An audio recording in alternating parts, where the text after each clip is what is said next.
Today's session is going to be an overview of our program as well as Farm Service Agency. Frequently, we are co-located in local offices. You see the USDA Service Center sign. One or two of us will be located there, or both. Has anyone here participated with USDA programs before? Don't turn this one. Okay, hopefully you guys will learn something today. We'll start off with the Farm Service Agency. Amy is here. And we have two folks from here. We have Amy Swenson. She also works out of East Lansing. I'll let her start things out. All right, good morning, everybody. So it's actually kind of nice that you guys are kind of a beginning crowd with USDA. So we're going to give you a brief overview because really there is so much that our agencies offer that we could spend all day doing a session just on what Farm Service Agency offers, and then NRCS could have a whole day. So what we're going to do is just do a kind of a brief overview of what both of our agencies offer. We have both of us have tables out there and plethora of information. So some of the things that we touch on today, we actually have the fact sheets and the booklets and whatnot out there for you so that you can go and pick up that information, have more one-on-one conversations with us. So again, this is just an introduction. So my name is Amy Swenson. I am the Outreach and Communications Coordinator for Michigan's FSA, Farm Service Agency. I'm also the State Beginning Farmer, Rancher, and Veteran Coordinator. And I'm here with Dan Brauer, who is a District Director, and he's going to be giving an overview of a very specific program. So I'm going to do a brief overview of just some general FSA programs. Dan's going to kind of deep dive a little bit into the NAP program. And then Deshaun from NRCS is going to do an overview of the NRCS programs. So as Brian said, we have representation in every single county across the U.S. So in Michigan, this is just a brief map, and the keying on this projector is a little off. So we do have our county contact sheet out there. So if you want to know where the address is and the contact information for your specific county, we have that for you out there that you can take with you. But this just kind of represents where we're located. If we don't have a specific office in that county, we do what we call shared management, and there's a neighboring county that does have an office. So in each of these counties, we have Farm Service Agency representation, farm loan representation, NRCS representation, rural development, and risk management. So the Farm Service Agency is more of an administrative agency. We do less technical assistance than NRCS does. We do two specific types of programs. We do farm programs, which is a lot of our disaster assistance, our conservation and whatnot. And then we do farm loans. We have a whole suite of farm loan offerings, from microloans all the way to ownership loans and operating loans, which I'll touch base a little bit on. So for farm programs, we're really doing a focus on beginning farmers. We try to rope in some targeted beginning farmers work with each presentation that we do. So it's really nice that everybody in here except for one has not interfaced with USDA so far, because this will be just a nice general familiarization. Oop, hitting buttons. So for farm programs, the basic aspects of what we do in farm programs is we do crop acreage reporting. So what will happen is when you get established with the USDA, you'll come in, you'll get a farm number attached to your property, whether it's, come on in. Sorry, I dropped my girlfriend off at her class. No worries, we're just getting started. Nice for you to join us, Jim. So what will happen is once you're ready to get going, you'll go into your county office, you'll get a farm number established for your property. You do not need to own that property to have a farm number. You can be an operator on that property. The difference is that you'll bring in a lease versus a deed type of situation. Then we can cover, what you're eligible for, what type of programs fit your needs. And some of the more common programs that we offer for folks getting started: disaster programs, non-insured crop disaster assistance program, which Dan will go into a little bit more. Some emergency assistance programs, especially if you're doing like honeybees or if you have small-scale livestock operations, those kinds of things.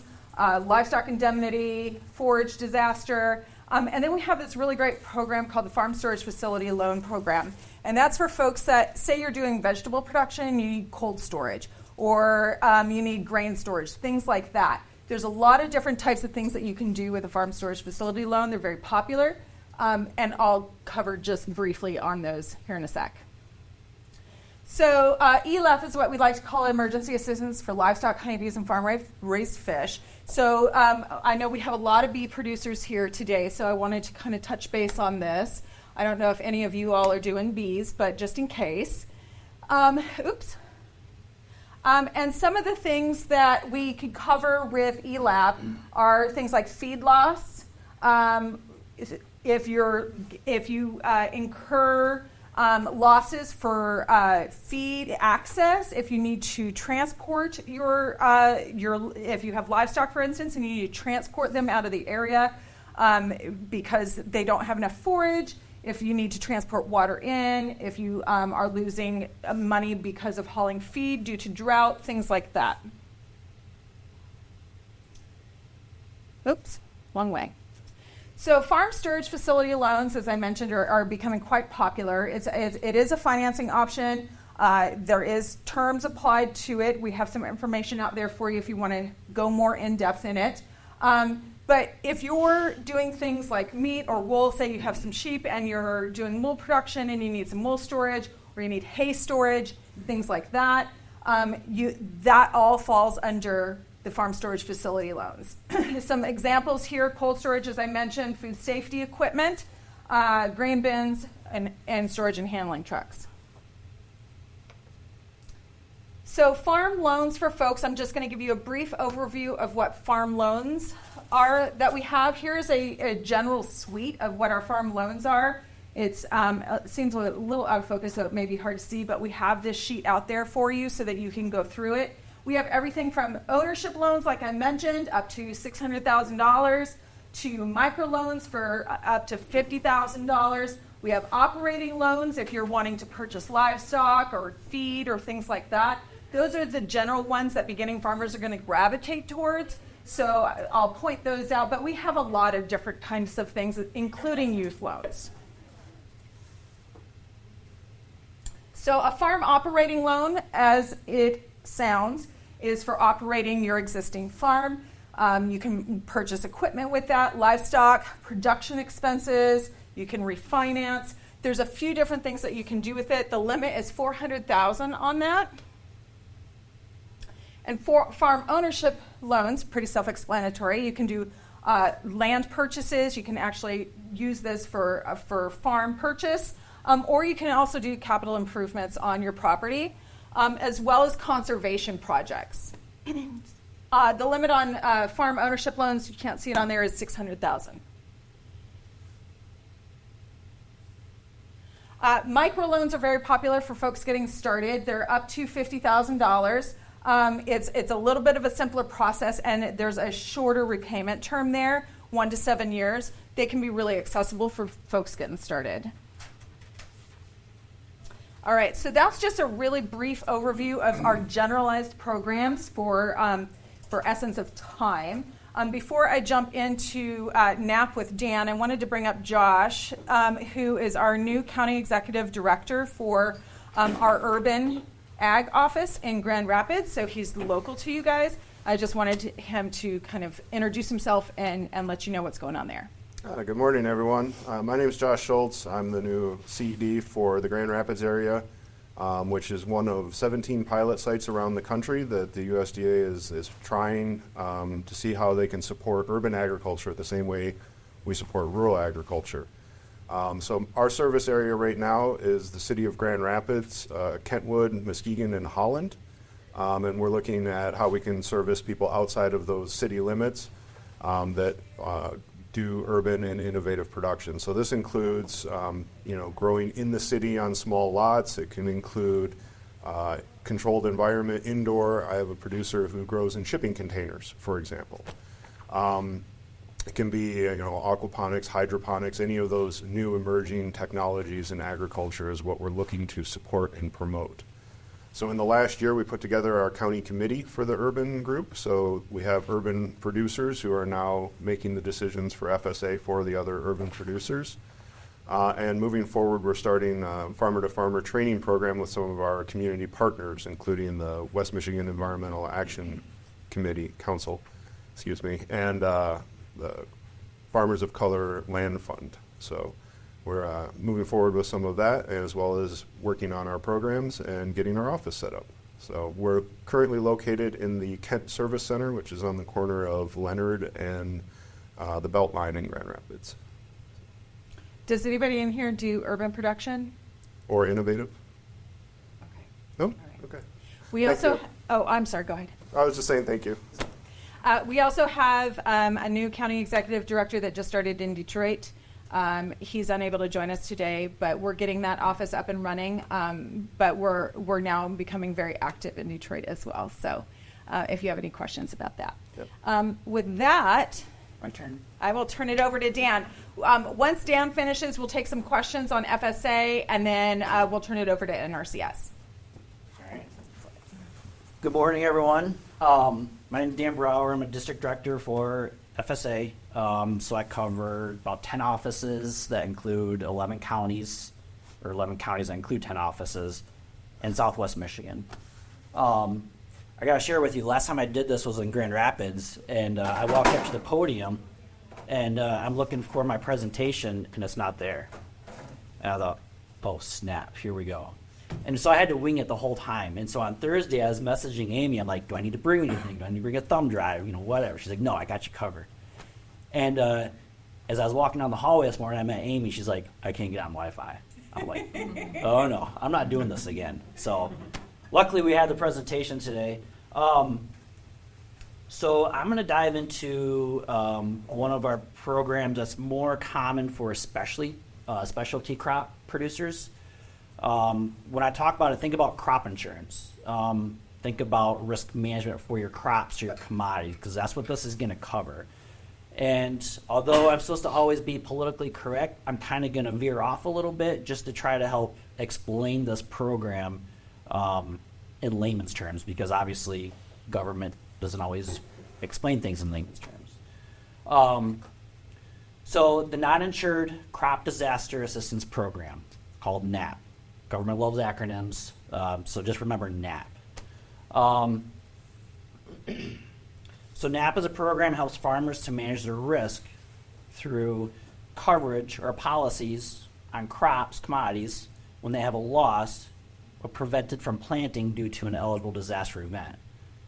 An eligible disaster event would be like a weather-related event. Right now, there's a lot of concern in West Michigan because of our temperatures. Chances are we're going to have some fruit losses this year if we haven't already. And more than likely, I always try to be optimistic, but it's getting warm so fast. Buds are going to start swelling, breaking. Things are going to move. There's a good chance we're going to have a frost or freeze between now and May, and so it's inevitable that we're going to have some sort of a disaster this year. So just kind of a little background on NAP. On one hand, there's crop insurance. All right, that's administered by the Risk Management Agency. It's another USDA agency, just like FSA, just like NRCS, but they administer crop insurance policies. And then they use what's called insured providers, which is administered by the private sector, like Greenstone, Farm Bureau, to sell and maintain those policies. So most common policies are for crops like corn and soybeans. Okay, you can get crop insurance on those crops in most of the counties in Michigan. When you get up north in UP, most likely not. So those producers like in the UP who can't get crop insurance on their corn or soybeans, they can come to FSA and purchase a NAP policy. Okay? So you have crop insurance. If you can't get crop insurance on your crop that you grow, you can come to FSA and see if we can get a NAP policy for it.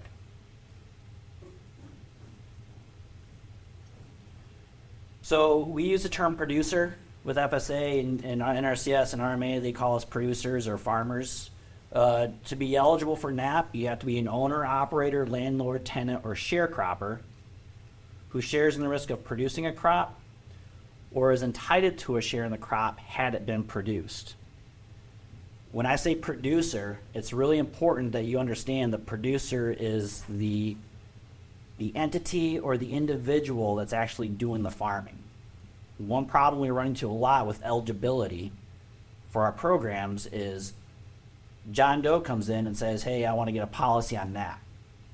We sell him a policy, we get him in our system, things are going smooth, and then something happens, we find out, oh, well, actually he farms as an LLC. That can be problematic. So the way you farm, the way you operate, the way you do taxes is the way you should participate in all USDA programs, not just FSA, but also NRCS.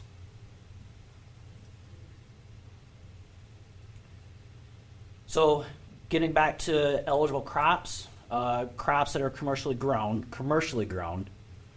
So, if you have a garden, you're just doing a hobby, you're not commercially marketing it, you're probably not eligible for FSA programs. But they're crops that are commercially grown for food or fiber, can include industrial crops like hemp, but it's for crops that you can't get crop insurance on. I don't think you can, yep, so that's the key word, you cannot get crop insurance on it.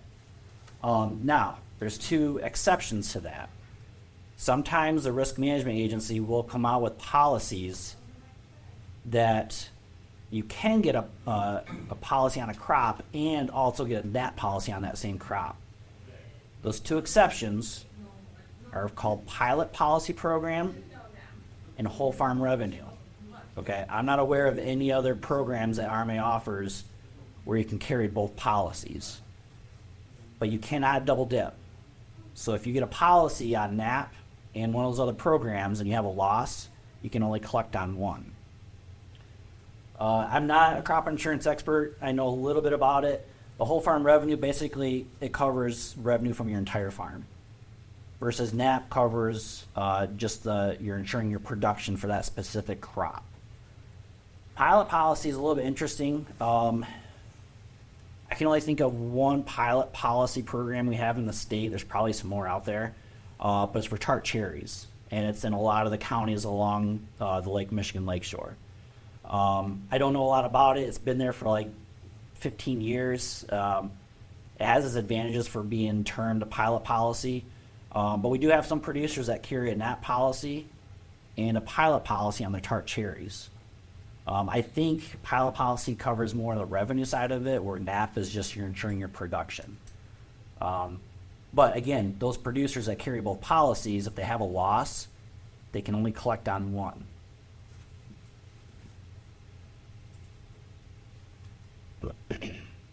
So Amy mentioned acreage reporting. All of our programs, well, not all, but most of them, require that you file an acreage report with us.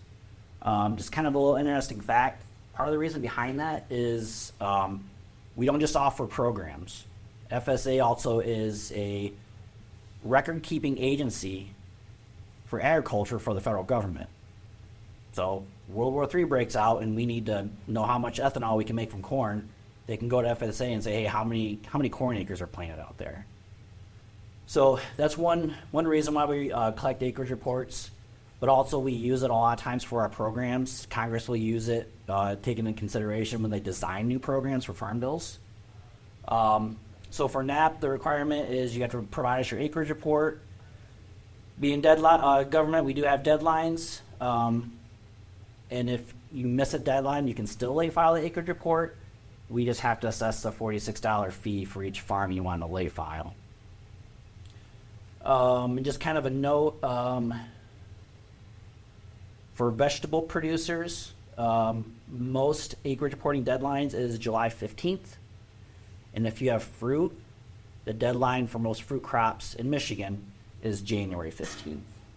And we do send out reminders to our producers on a regular basis on when you're supposed to report. So. Yep.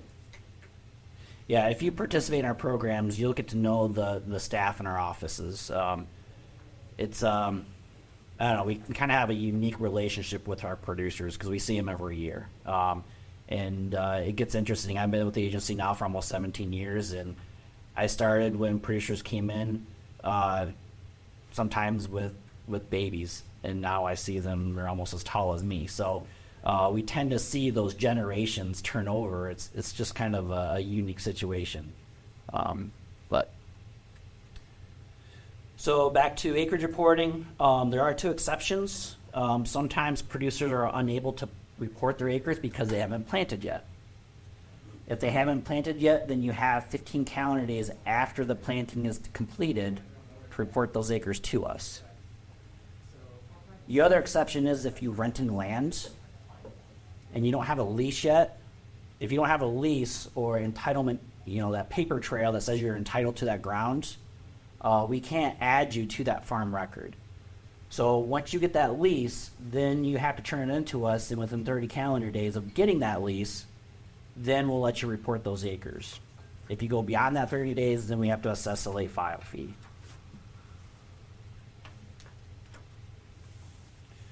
Organic crops are becoming quite popular, and so if you're going to report any organic or transitional acres to us or crops, we do require you provide the organic plan and organic certificate that you have on file. And then, of course, if any of you are organic, you'll know that these certificates are annual. So each year that you report your acres to us, you'll have to turn in that updated certification.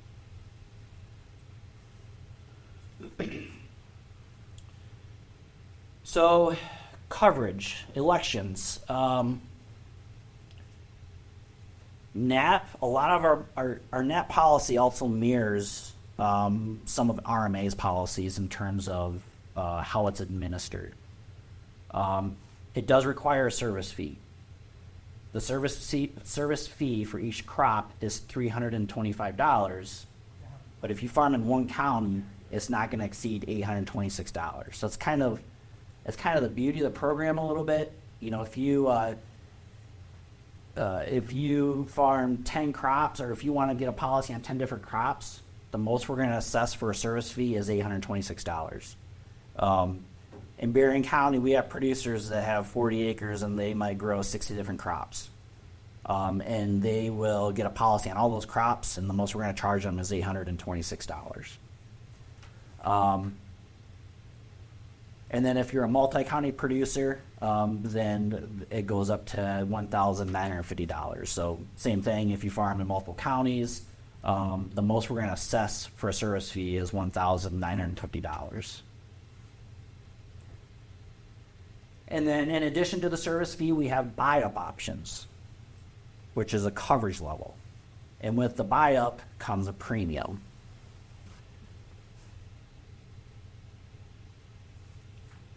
So first, when you purchase that policy and you pay that service fee, what does that get you? That gives you what we call cap level coverage, or catastrophic. That means your policy will be 50% coverage, and I'll talk about what that means, what that coverage is in a minute. And then if you have a loss, we're going to pay it out at 55% of the payment rate. So cat level coverage, paying $325 will get you cat level coverage on that crop, and cat level coverage is 50% coverage at 55% of the payment rate. In addition to the service fee, we have buy-up options. You can get a buy-up option, coverage up to 50% coverage, 55, 60, and 65% coverage, and then 100% of the market price. So the most important thing I want you to take away from this is if you get a buy-up policy at 65-100 and you have a loss, we're not going to start paying a loss on your production until you exceed 35%. Okay? That first 35% you have to eat, and then anything above that we pay on. So we do have a lot of producers that just get cat level coverage. And I don't think they fully understand it, because sometimes they'll have a loss. They might have a 51% loss, and then they get a payment. Their payment's only on 1% of their production. But that's how that works. It's catastrophic.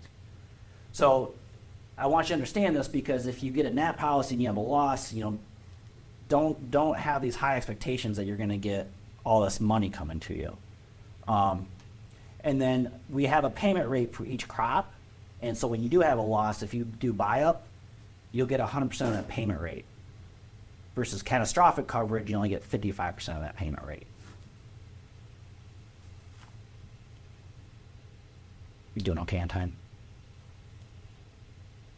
Dan, Yeah. would you let them know what some common crops are that fall under NAP?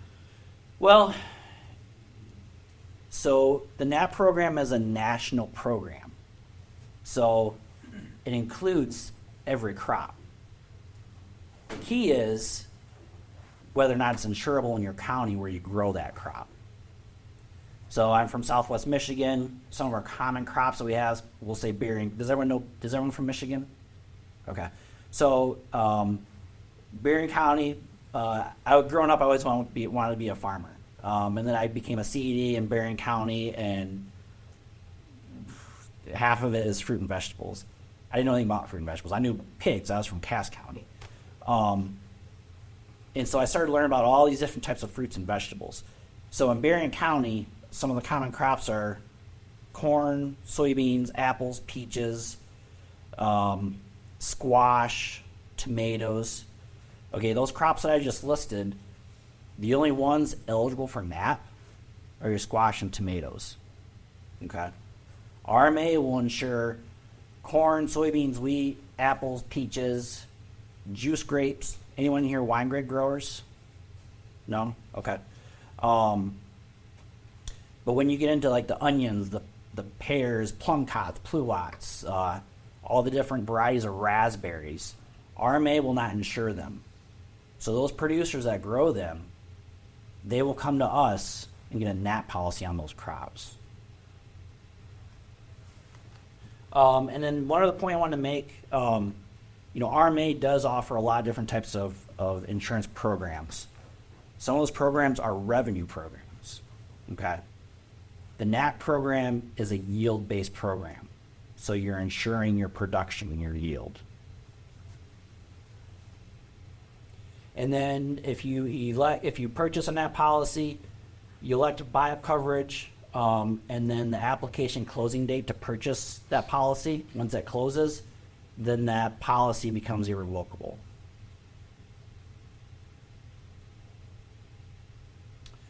There are a few exceptions to the service fees and premiums. So if you are a beginning farmer, a limited resource farmer, or a socially disadvantaged farmer, which is a farmer that belongs to a group that has been historically discriminated against, your service fee is waived and your premiums are reduced by 50%. It's not a bad deal. And the definition of a beginning farmer for USDA is anybody that has not farmed for 10 consecutive years.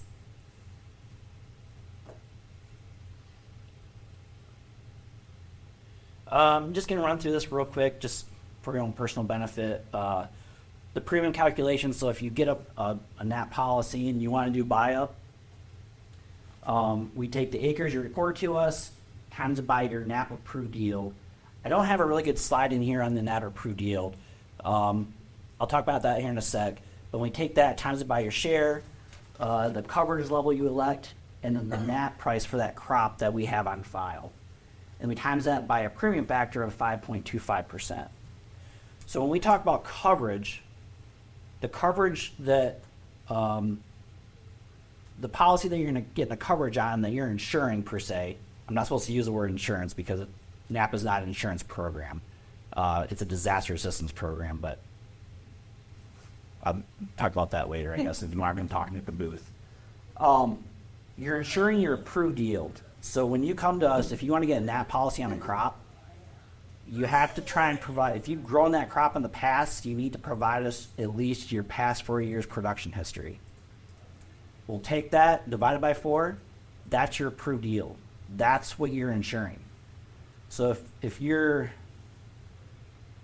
someone should throw out what your average yield is, if you don't mind, for a crop. Anyone brave enough? 6 pounds per 100 square feet.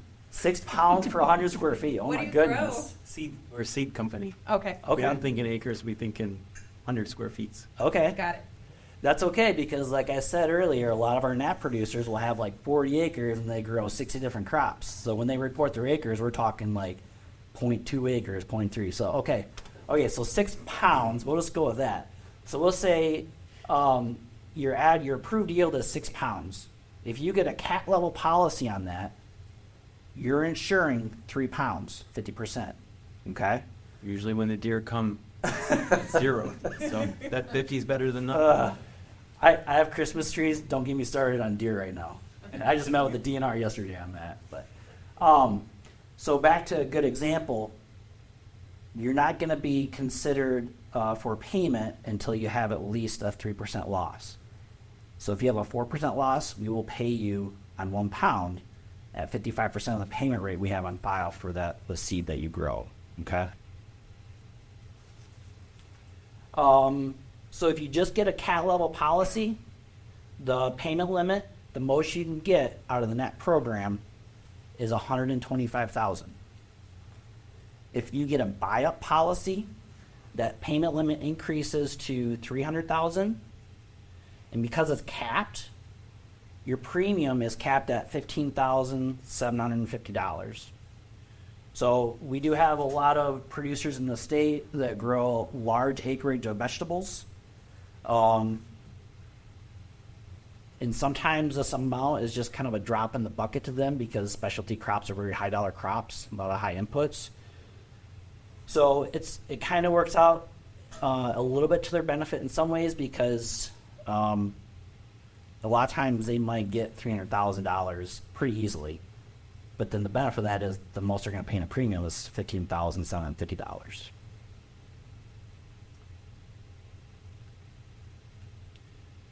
So just some of our policy or procedures on if you have a loss or a claim. You're required to notify us within 72 hours from the date the loss becomes apparent. We got producers coming in right now filing loss on a lot of their fruit trees. It's not really apparent yet. I think here in another week, depending on what the weather does, it might become apparent. But they know with years of experience there's going to be a loss out there. So they've already started coming in, filing claims or notice of losses to us.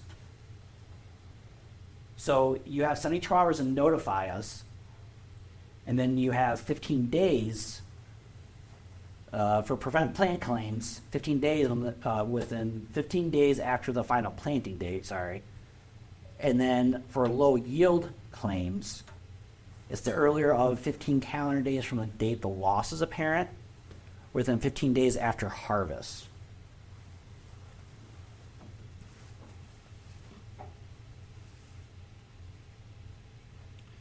So now we're going to switch sides a bit to the production side of this. So, yeah, 5 minutes? Okay. I think this is my last slide. So you have a policy, you have a loss, you harvest your crop. So within 72 hours, you got to notify us after you've harvested that crop. We're required to go out there and do a post-harvest appraisal. And then within 60 days after harvest, of the final harvest date for that crop that we have on file, you got to provide us your production records, and then we'll have you complete an application for payment to determine if a payment will be coming your way.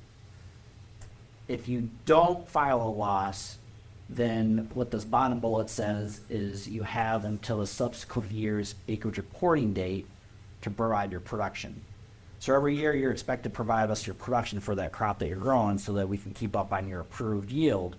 Because most likely with technology and other things, your approved yield will probably be increasing throughout the years.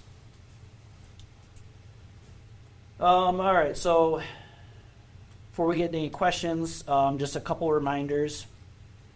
Back to one of my beginning slides. How you operate, how you farm is how you should participate in USDA programs. Government likes deadlines, and they're not always forgiving. If you participate with FSA, hopefully you have a good relationship with the staff in those offices.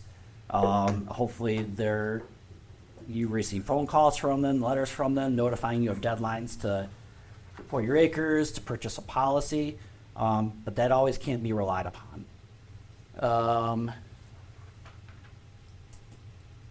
And that's all I've got. Are there any questions? Yes, sir. How does it work for on the plant chestnut trees? An orchard of chestnut trees. So how does it work? 'Cause there's not going to be any production for 12 or 15 years. Yep. So you're not insuring the tree, you're insuring the fruit, which would be the chestnuts. So if you plant that chestnut tree today, this is year one. We have a chart that we go by that provide us statistically that tells us when those trees will start producing. So it might tell us at year 5 it'll be at 50% production. So year 5 is when you can start insuring it.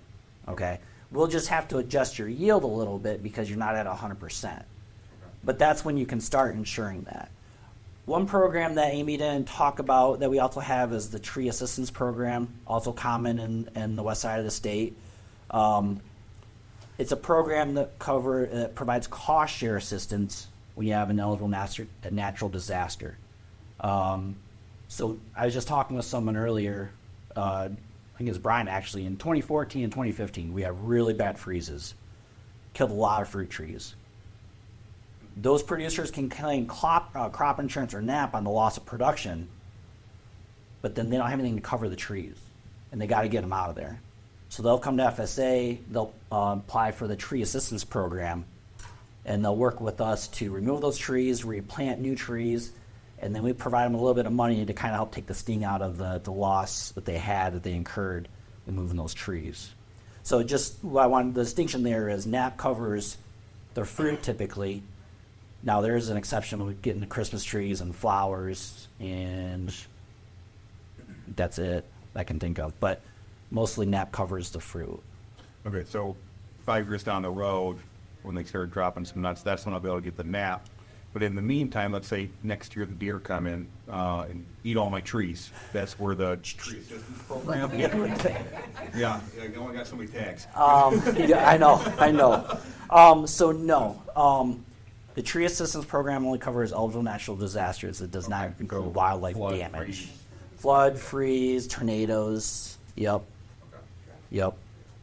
So yeah, unfortunately, we don't have anything that covers or insures the tree itself, just the fruit. Now that being said, I know insurance, they did just come out with a policy like that. I'm not familiar with it. From like Farm Bureau kind of thing? Or Well, it's risk management agency, and then they use the private sector to administer and maintain those policies. And I think this might be the first year actually they are offering a policy on the tree or the plant itself. Now, who would I contact about? They're actually here. Yeah, risk management agency. Yeah, right next to us. Yeah. Yep. So maybe we should hold off for all questions until everybody's done, and that way we have time to ensure everybody's got their presentation done. And then, again, we have 3 tables out there, and you are welcome to have one-on-ones with us. Okay. I see. We decisive. Sure. Good morning, everyone. My name is Dr. Melbert. I work with Natural Resource Conservation Service. I'm the district conservationist in Kalamazoo County. Slight overview about NRCS. What we do is we work with landowners to help them address natural resource concerns.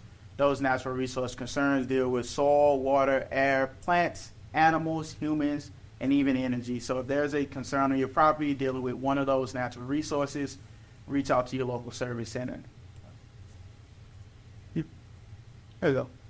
Who is eligible for NRCS assistance? Agricultural producers and forest owners.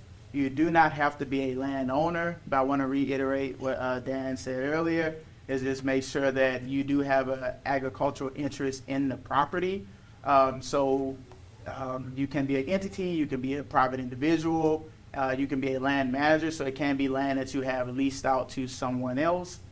Meet all eligibility requirements. I'm not going to go too in depth into that today. The biggest eligibility requirement, though, to think about is control of land. You have to have control of that land, and you have to be able to show control of land. Generally speaking, if you've worked with FSA before and you have the form registered to yourself as an individual or an entity, that's enough to show control of land for NRCS. But control of land is important, especially whenever we think about some of the practices that NRCS is able to do. Our agronomic practices, we still require permission and control from the landowners, but those are generally 1 to 5 years. But once we start going into engineering practices that have 10, 15, and 20-year lifespans attached to it, that control and permission from the actual landowner is incredibly important. Technical assistance is free. working with a local field office is free of charge to you all. NRCS, we provide technical and financial assistance to landowners. So if you are just curious about our programs, or if you have a concern on your property, you just need that additional help, NRCS has the staff to offer that help. Locally, we have the staff, and we are diversified in the experience that we have, but on a wider level from the state office, we have specialists in each individual category as well that we can call in for that additional assistance. So, and participation is voluntary, even if a resource concerns are identified. So what that means is even if a local service center comes out to your property, we identify resource concerns, actually participating in our programs is completely voluntary. Working with us is confidential as well. So we can come out, we can assess the programs, we can assess the resource concerns, we can give you some guidance moving forward, but actually applying for financial assistance is a separate process and is not required to access that assistance. And also, we're not going to contact the EPA. We're not sharing that stuff with us. It's between you and us, and if you want to participate, that's your decision. Yep. Conservation plans. So with our conservation plans, we identify the producer's objectives and we analyze the natural resource concerns on the land. We use specific tools and resources that are customized for each customer. So we have our land use maps, our soils information, the inventory of resources, the economic costs and benefits, and schedule of recommended practices. The biggest things there in this spiel is the inventory of resources and the economic costs and benefits. So what we do is we'll come out, we'll assess your properties, and NRCS has a statement that we like to say, does it meet our standards and specifications?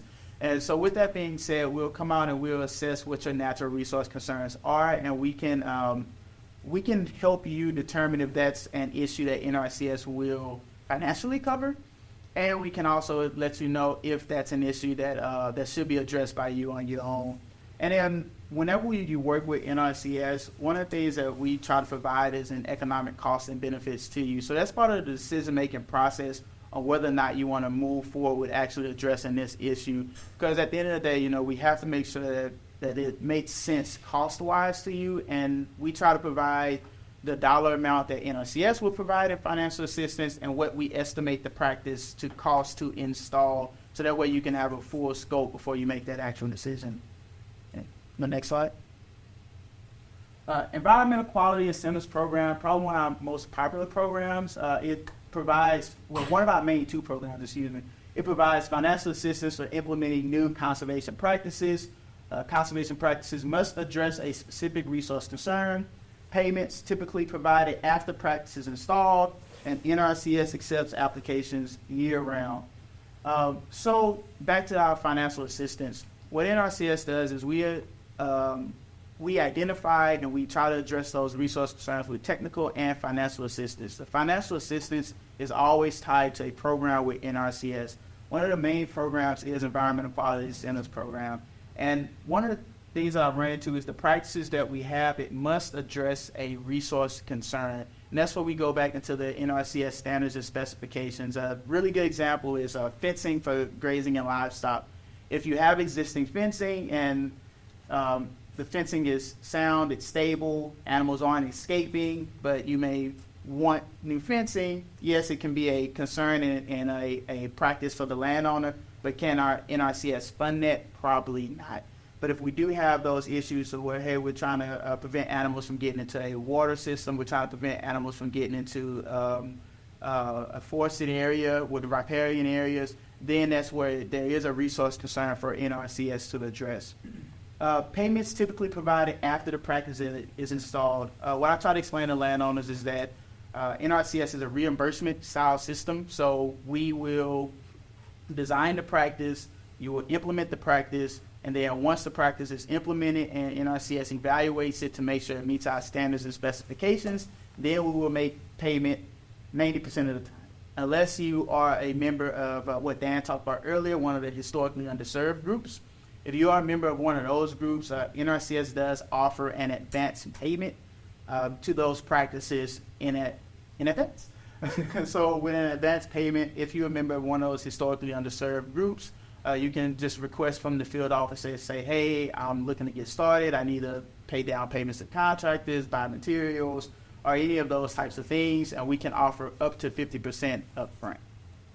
And NRCS accepts applications year-round. It is probably one of the most important points here. If you are in perfect world, NRCS will come out, evaluate your system. NRCS will work with the landowner to make a conservation plan. We will identify the resource concerns and come up with alternatives and solutions for those resource concerns. And I'll ask you, would you like to apply for financial assistance? And then we apply and you get funded in perfect world. That's not how things normally happen. Usually, a lot of times landowners will see an issue on their property and then find out some kind of way that, hey, NRCS helps with this, and then they'll come to the office and say, hey, I need funding to help with this. I know it's an issue. You can come out and evaluate it. And I'll tell them, well, the sign-up was in November. So NRCS accepts applications year-round. I encourage you all to reach out to your service center as soon as possible. And if you are interested in financial assistance, you can apply whenever you want, and we can evaluate those resource concerns and make a plan after the application date is up. But at least you will have an application in the system to be able to move forward. You will be on NRCS's list, and if your application doesn't move forward, NRCS has to document why. So keep that in mind. On the next slide. Popular EQIP practices in Michigan: cover crops, nutrient management, high tunnels, conservation cover, which is wildlife habitat, pollinated habitat, prescribed grazing, and forest management plans. Yeah, that's pretty self-explanatory. You go next slide. Like I said, we have two very popular programs. We have a multitude of programs, but just as an overview, our most popular. This second one is Conservation Stewardship Program, or CSP for short. It provides an annual payment based on your level of conservation. The minimum annual payment is $4,000. It's a 5-year renewable contract, and you must implement conservation enhancements. So once again, in a perfect world, EQIP, we will identify resource concerns, we will address those resource concerns, and then you'll say, hey, I've addressed the resource concerns on my property, but I still want to enhance my management system. What can I do next? Then I'll recommend CSP, Conservation Stewardship Plan. So under CSP, we enhance the management system that you already have. A great example of that is, let's say you're doing cover crops.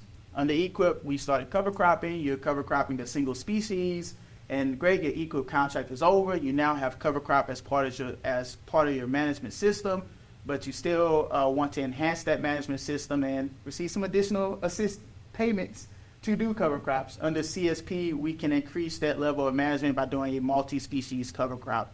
Under EQIP, we can plant pollinator wildlife habitat. And then 5 years later down the line, you say, hey, I want to enhance this habitat. How can we do that? Under EQIP, we can interseed more, under CSP, we can interseed more wildflowers into that habitat. There's a ton of practices under CSP. I mean, it's incredibly diverse and versatile, the types of enhancement management systems that we can do, whether it's irrigation management, whether it's pest management. I know this is more of a small scale farm, but if you're doing pest management and you want to upgrade to more of a GPS system style pest management, we can do that under CSP. So the types of things that we can do under CSP is incredible, and I really recommend you guys reach out to the field offices to have those conversations. And the minimum payment is at least $4,000. Just for being a part of the program, you will receive a minimum payment of $4,000, and then that payment goes up based on the amount of acres we have in the program and the amount of enhancements that we're doing on your property. You can go to the next slide. The USDA Urban Ag Initiative. So in some counties, we have an Urban Ag Initiative. What that means for you guys is that there's a specific fund pool for urban ag individuals. And whenever I say fund pool, there's a set of money specifically for urban ag individuals. All of our programs are competitive. It's not a sign up, I'm going to get funded, I'm going to get the money. That's not how it works. It's a competitive program. The way that our programs work is we address resource concerns based on the amount of resource concerns we're addressing. You will get a ranking score. That ranking score is put on a list from the state office. They don't handpick from the list. It's based on the ranking score, and they go from top to bottom until they run out of money. With that being said, there are different ranking fund pools. Grazing landowners compete against grazing landowners, crop landowners compete against crop field, forest landowners. But urban ag is, you will have multiple chances to compete for funding. You can compete in the traditional fund pool of crop landowners. You can also compete in the fund pool of urban ag. And if you're a member of one of those historically underserved groups, beginning farmers or socially disadvantaged, you will have that additional chance to compete for funding as well. Assistance areas in such as soil health, irrigation efficiency, weed and pest management, and seasonal high tunnels. And with the seasonal high tunnels, I'm not certain if they're offering next year, but NRCS is recommitting to its efforts for small scale and urban farmers, and they have specific money set aside for a high tunnel. So once again, that's working with the local field offices, being aware of some of the programs that's coming out, and making sure you apply by the deadlines. Next slide. So the 90-second video. I don't think the video's on there, but if you go to our website, this video series, a lot of our practices will have videos showing what they look like, producers talking about how they work for them, that sort of thing. So, Next slide. And contact your local field office. We are in every field office across Michigan, across the United States. In some rare cases, you may have one field office that covers 2 counties or something, but we are in every single field office, so there is a local official to help you. I'm the local official for Kalamazoo County, but if reach out to me, I can direct you, or you can go to our website, you can Google your NRCS Service Center, and you'll be able to get pointed in the right direction. Next slide. Any questions? So, and I just want to make a note really quick too, that a lot of our staff actually use a lot of these programs. So I'm a producer, Dan's a producer, Joshua is a producer, I use Equip, I use FSA programs, Dan does too. So not only do we have that institutional knowledge to help you with what your needs are, we also have the actual working experience as well. So, Yes. You mentioned fencing. Is that in the spirit of like a fence around a field to keep animals out and safe so you don't have to get rid of the animals? Or In some cases, for tree plantings, but not for agricultural production, for tree plantings for reforestation or wildlife habitat, we can do perimeter fencing. But in general, for crop fields and fencing, that's just not a resource concern that NRCS would address, unfortunately. But for grazing systems, like if someone was interested in doing a prescribed grazing system, there is the opportunity to do fencing there. If there was a sensitive area and we're trying to keep livestock out of a pond. livestock out, not livestock in. We're trying to keep your livestock in, but we're not trying to keep the natural wildlife out. So I would need a cow. A cow and a prescribed grazing system, and yes, if the resource concern fits, then yes, yep, you would prescribed grazing system. go ahead and ask questions. I'm going to come around, and I have hard copy questionnaire or evaluations for this. And if you'd rather do it with the QR code, I have those too. So I'm going to come around and pass these out. But while I'm doing that, go ahead and ask any questions you have. Any other questions? I'll be out here. She spoke first, but her hand up first. Okay, so I have a little weird question. We have a couple acres of woods, and there's a lot of butterflies that come and visit. We'd like to expand upon that habitat, make it a little more butterfly friendly. But the previous owners used that part as a garbage dump, and we'd like to, get that cleaned up. Yeah. Is that the sort of thing that you would assist with? The actual cleaning of that site, just if it's just trash and garbage, Oh, God knows what's back there. I've seen oil cans. I've seen. off the top of my head, I would say no to the clean, off the top of my head. But once the site is clean, planting more habitat is something that we can definitely assist with. But the cleanup of trash and garbage, I would say probably not. But if you reach out to me, I just need to like double check our practical standards. But as of now, I can comfortably say I don't think so.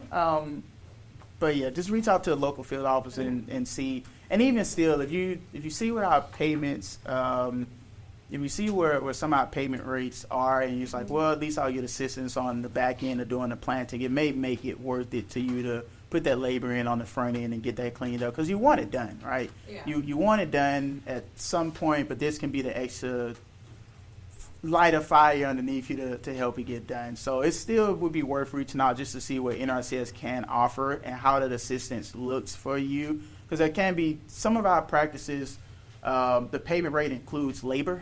And if you're doing the labor yourself, then that can kind of come back to you on that end. So my question was about environmental quality incentive programs, and my mind was kind of blown. I had no idea this kind of thing existed. And then can you give me some more examples of the projects that people within our community have done? Like just, I would love to hear more expansion on like things in our region that people have applied on their land. Yeah, tell me everything. Before I go there, let me ask you this. Are you a farmer? I am an up-and-coming farmer. So what are you farming? I want to farm rhubarb. Rhubarb? Yes. I'm not too familiar with rhubarb. But let's see. Some of the things that I've worked on plenty of wildlife habitats, planting native pollinators. I worked on another site with a chestnut farmer. He didn't want to use too many chemicals, but he wanted to bring in beneficial insects. So we worked with MSU to plant a habitat that brought in insects that would help him address the gold wasp. I've worked on some waste storage facilities over in Ottawa County that were creating one of the watersheds into a total max daily load watershed. I've done plenty of grass waterways from Ottawa County to Montcalm County, coming back down to Kalamazoo County. A lot of our forested acres. We're doing invasive species cleanup. We are reforesting some acres back into its pre-settlement vegetative conditions. We've done some irrigation water replacements, like to upgrade their pumping systems. I've done plenty of GPS systems with landowners to help them make their pest management systems more efficient, so less drift, less runoff. Can't tell you how many hundreds of. Yeah, nutrient management with soil testing. It's nutrient management with soil testing. Like remediation before, like an example is instead of laying down black plastic tarps, using more biodegradable materials. Like, are there any For what reason are you laying down the black plastic tarps? preventing weeds? So we we can do mulching for weed management under our programs as well. So that's one of my high tunnel participants. He's mulching this year to keep the weeds down, and he mulched last year to keep the weeds down. He's going to have his high tunnel up this year, and then he's going to move over to doing cover crops underneath the high tunnel to help with his weed management system. So, like I said, the amount of things that we can really do under this program is vast. And another thing I didn't mention I wanted to is organic. So, like Dan said, being organic is becoming incredibly popular, but there's a cost attached to that. NRCS does have an organic transition initiative to where we can help you develop the conservation plan to get you organic, and then you can come back to us and actually apply for assistance to implement that plan. Some of our programs, the way it works, they are two-step systems. So perfect example is forested acres. So for forest management plans, you apply for the management plan. We provide funding to help you hire a forester that writes a management plan. That management plan has recommendations for your forested acres, and then you come back and apply to implement that. For composting facilities, now we do have funding set up to help you establish and create composting facilities. But if you're composting with manure, then it's a two-step process. In the first year, you'll have to apply for a comprehensive nutrient management plan. That's where we help you hire a technical service provider. We have a list of those that will write a management plan for all of the manure on your property, and we will gauge the level of manure storage you have on your property. Some other things I've done is decomposting barns. And what I would say, the team of NRCS. So I'm not an engineer, I don't pretend to be, but we do have engineers on staff that help design these projects as well. So And it's a lot. It's a lot, and everything is a case by case situation. It's based off of what you farm and how you're farming. I've helped landowners transition from conventional till to no-till. Yes. We have funding to help you do that, to kind of lessen the blow up there as well. So our programs are diverse. It's case by case. I recommend you reaching out to the field office. To talk to NRCS won't cost you anything but time. So if you can donate that time to actually see what we have to offer. And I can't stress this enough. One of the issues that I have with small and urban scale farmers is that you guys haven't traditionally worked with NRCS or FSA. And what that means is you aren't attached to our chains of information. And so when things like the High Tunnel Initiative comes out, you guys don't find out till an event like this, and then you ask me about it, and I'll say, well, the deadline closes in February. So with that being said, at least reach out to the field office, let them know you're here, let them know you're farming, ask them, can I get on the newsletter list? Reach out to your soil and water conservation districts, let them know you want to be on the newsletter list. Reach out to FSA and tell them, hey, I want to be on the newsletter list, because all of us have programs, and it's not on the local offices to where we may have these small windows. Some kind of way pots of money pop up, and they'll say, hey, we need to spend this, and this is how we want to spend it. Disseminate that information, and we disseminate to our traditional channels. And unfortunately for small and urban farmers, you guys are on the part of those channels. So just reach out, ask to be a part, be involved. Come to the Soil and Water Conservation District. Reach out to the urban board, county committee. County committees, Yep. and say, hey, I want to be a part, I want to be involved, and that's how we can make sure that urban producers are taken care of. Urban and small farm producers are taken care of and are part of the loop. So. And I just wanted to follow up also. So when you're coming into FSA to get that farm number established, that is no cost to you. There is no cost to enrolling in a lot of the programs. So don't let that deter you. That is your first step. And again, when you visit that office, whether it's an NRCS office or an FSA office, we're often co-located, so you can hit both at the same time. So. Since we're here, Kalamazoo is one of the only towns we aren't. So just a heads up. Don't feel bad if I send you down to Centerville. That's where our office is, but the people in Centerville are excellent in making this relationship work to where it's at ease of the landowners. And working with NRCS, you have to be registered with FSA. So all USDA programs, you have to be registered with the FSA. Yes. The first step is the farm number. Exactly. So as these programs roll out, one of the biggest issues I have, and I'm sure Dan hears it from us, is that, hey, NRCS has a new sign up, and then we're sending a ton of people to FSA to get signed up. But if you're already signed up, it just helps the process be a lot smoother and easier for you. And once you get on our newsletters list and our chains of information, you'll have access to a lot of different opportunities to you. Yeah, so come talk to us, because we can walk you through exactly what you need to bring to the office to sign up for that farm number. We can get you fully set up with who you need to talk to and how to do it. And there is no acre minimum to work with us either. I work with a farmer that farms 3,000 acres. I work with a backyard farmer that has 2 high tunnels, and I also work with a farmer that farms 10,000 acres. So there is no acre minimum. NRCS programs, it scales based off of how your acres look. So don't feel like, well, I'm only getting paid $1 per acre. It doesn't make sense. How we pay changes based off of what your operation looks like. So there's opportunities for everyone.